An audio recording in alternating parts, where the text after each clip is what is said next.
오늘 우리에게 주신 하나님의 말씀은 이사야 37장 1절에서 20절까지 말씀입니다.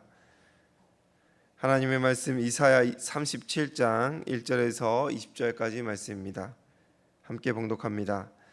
히스기야 왕이 듣고 자기의 옷을 찢고 굵은 베옷을 입고 여호와의 전으로 갔고 왕국 맡은 자 엘리야김과 서기관 셈나와 제사장 중 어른들도 굵은 베옷을 입느니라.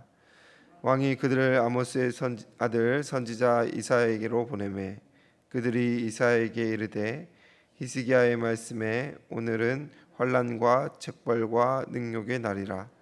아이를 낳으려 하나 해산할 힘이 없음 같도다. 당신의 하나님 여호와께서 랍사게의 말을 들으셨을 것이라. 그가 그의 상전 아수르 왕의 보냄을 받고 살아계시는 하나님을 회방하였은즉 당신의 하나님 여호와께서 혹시 그 말로 말미암아 견책하실까 하노라. 그런즉 바라건대 당신은 이 남아있는 자를 위하여 기도하라 하시더이다 아니라. 그리하여 히스기야 왕의 신하들이 이사야에게로 나아가매 이사야가 그들에게 이르되 너희는 너희 주에게 이렇게 말하라. 여호와께서 이같이 말씀하시되 너희가 들은 바 아수르 왕의 종들이 나를 능욕한 말로 말미암아 두려워하지 말라.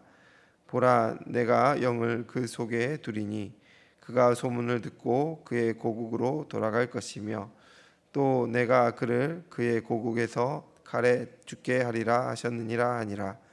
아수르 왕이 라기스를 떠났다 함을 듣고 랍사게가 돌아다니다가 그 왕을 만나니 림나를 치고 있더라. 그때 아수르 왕이 구스 왕 디르하가의 일에 관하여 들은즉 사람들이 이르기를 그가 나와서 왕과 싸우려 한다 하는지라. 이 말을 듣고 사자들은 히스기야에게 보내며 이르되 너희는 유다의 히스기야 왕에게 이같이 말하여 이르기를 너는 내가 신뢰하는 하나님이 예루살렘이 아수르 왕의 손에 넘어가지 아니하리라 하는 말에 속지 말라. 아수르 왕들이 어떤 일을 행하였으며 그것을 어떻게 멸절시켰는지를 내가 들었으리니 내가 구원을 받겠느냐. 나의 조상들이 멸하신 열방 고산과 하란과 레셉과 들라살에 있는 에덴 자손을 그 나라들의 신들이 건졌더냐. 하맛 왕과 아르밧 왕과 스알와임의 성의 왕과 헤나 왕과 이와 왕이 어디 있느냐 하라 하였더라. 히스기야가 그 사자들의 손에서 그를 받아보고 여호와의 전에 올라가서 그 글을 여호와 앞에 펴놓고 여호와께 기도하여 이르되 그룹 사이에 계신 이스라엘의 하나님 만군의 여호와여, 주는 천하만국의 유일하신 하나님이시라. 주께서 천지를 만드셨나이다. 여호와여, 귀를 기울여 들으시옵소서. 여호와여, 눈을 뜨고 보시옵소서.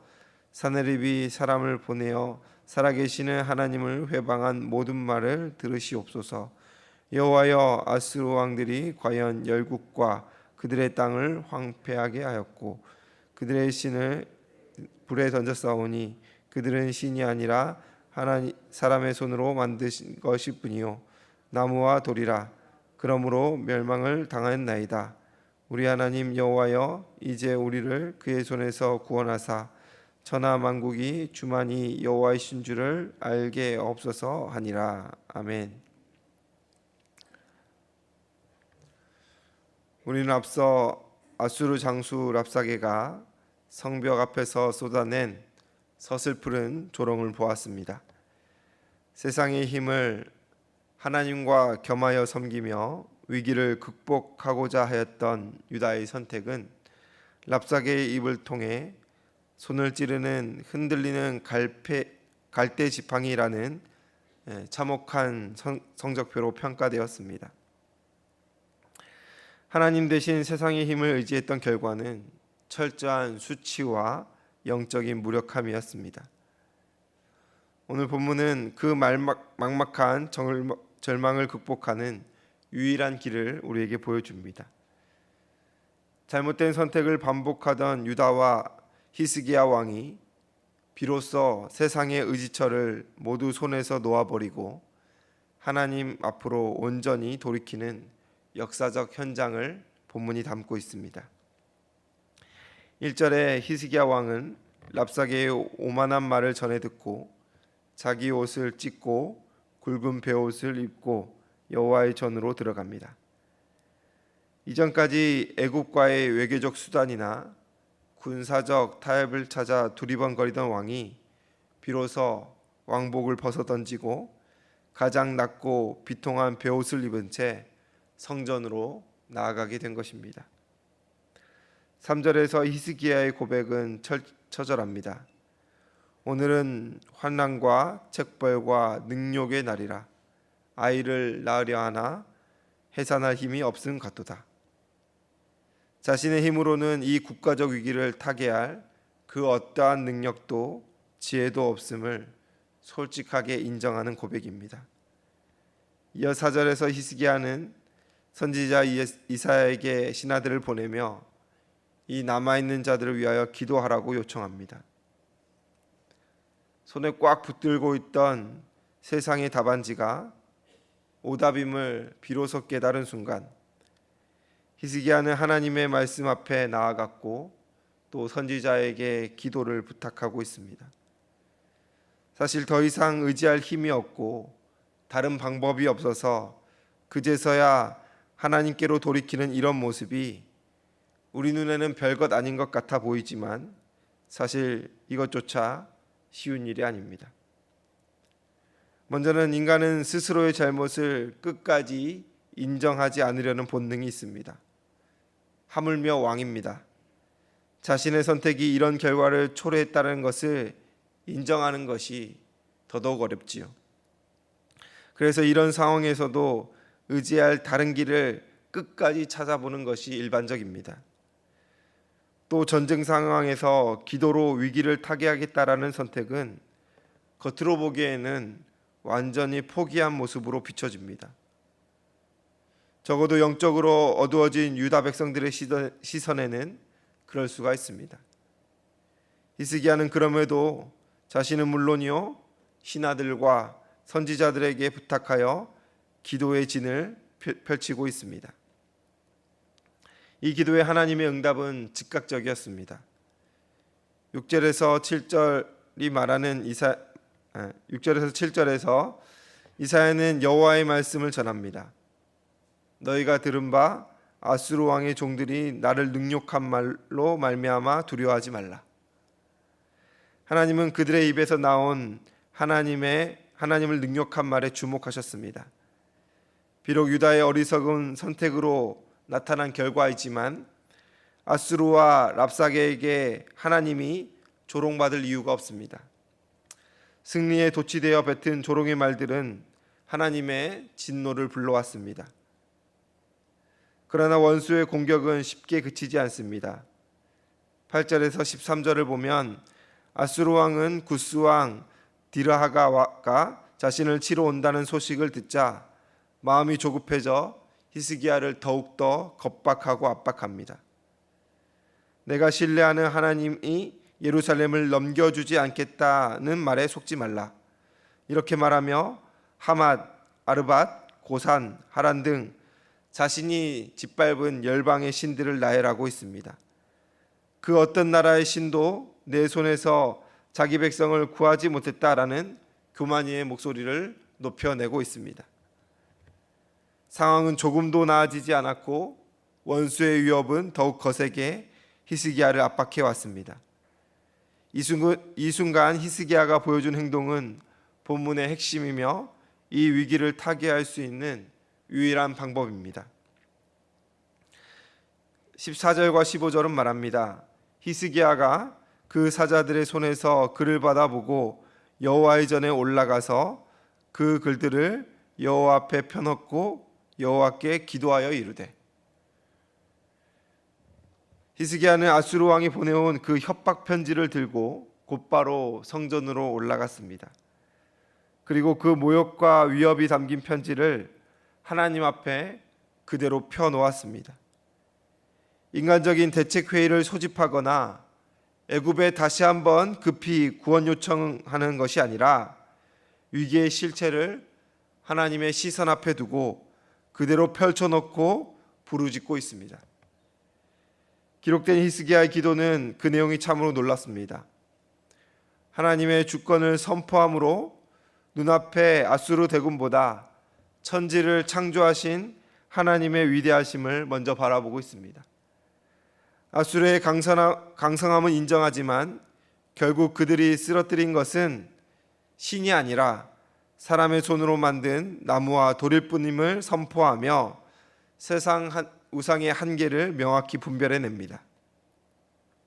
또 히스기야의 기도는 단순히 살기 위한 간구에 머물지 않습니다. 이 구원을 통하여 오직 여호와 하나님만이 온 천하의 유일한 하나님이심이 증거되기를 하나님께 구하며 영적 성숙을 담아 하나님께 기도하고 있습니다. 사랑하는 성도 여러분, 오늘 본문은 우리가 인생의 절벽 끝에서 어떠한 선택을 해야 하는지를 명확히 보여줍니다. 유다가 아수르의 칼날 앞에서 그들이 붙들었던 세상의 지팡이는 부러졌고 해산할 힘조차 없는 절망을 맞이하게 되었습니다. 그 순간 히스기야는 세상 힘을 의지했던 이전 모습을 완전히 버리고 옷을 찢어버렸습니다. 베옷을 입고 성전에 엎드렸습니다. 그리고 적들이 보낸 절망의 편지를 하나님 앞에 있는 그대로 다 펼쳐 놓았습니다. 이것이 바로 하나님이 원하시는 돌이킴입니다.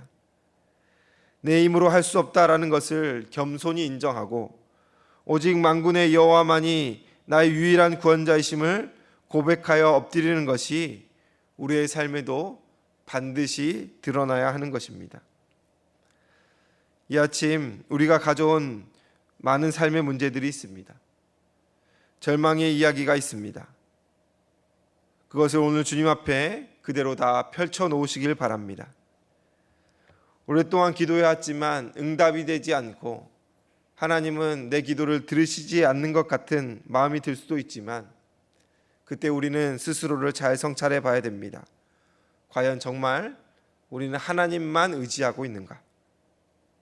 혹시 하나님도 의지하고 있는 것은 아닌가?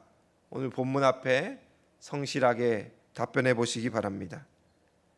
문제 해결을 구하는 기도를 넘어서 이 응답을 통하여 하나님의 영광이 드러나고 나타나기를 온전히 구해야 하는 것입니다.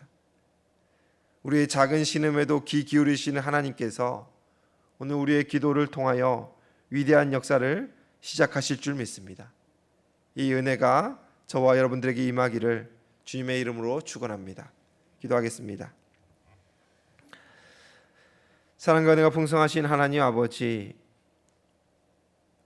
우리는 하나님을 믿고 의지한다 입술로 수없이 고백하지만 정작 어려움을 만날 때에 기도보다는 다른 힘을 의지하며 그것을 붙들었습니다.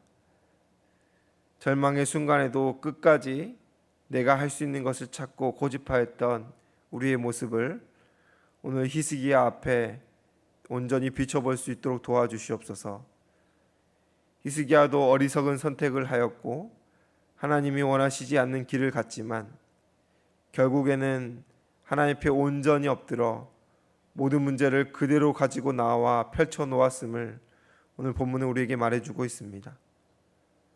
우리에게는 어떠한 문제가 있습니까? 어떠한 절망의 상황이 있습니까?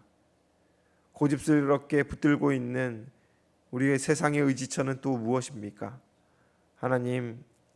하나님도 의지하는 것이 아니라 하나님만 의지하는 저희 모두가 될 수 있도록 도와주시옵소서. 수년 동안 기도해왔던 기도의 제목들이 어느 순간 응답되는 귀한 은혜를 경험케 하여 주시옵소서. 육신의 연약함을 두고 눈물로 호소하고 간구하는 우리 성도님들의 삶을 돌아보시고 치유의 광선을 내려 주시옵소서.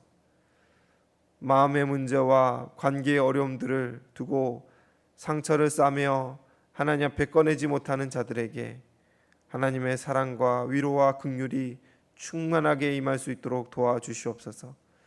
자녀들의 문제들, 가족들의 문제들, 하나님, 산재한 우리의 인생에 문제들이 있지만 우리 하나님, 그 문제들보다 크신 줄로 믿습니다. 그 크신 하나님의 사랑을 이 시간 고백하며 온전히 주 앞에 엎드리는 저희 모두가 될 수 있도록 주여 은혜 위에 은혜를 허락하여 주시옵소서. 감사드리며 예수님의 이름으로 기도드리옵나이다. 아멘.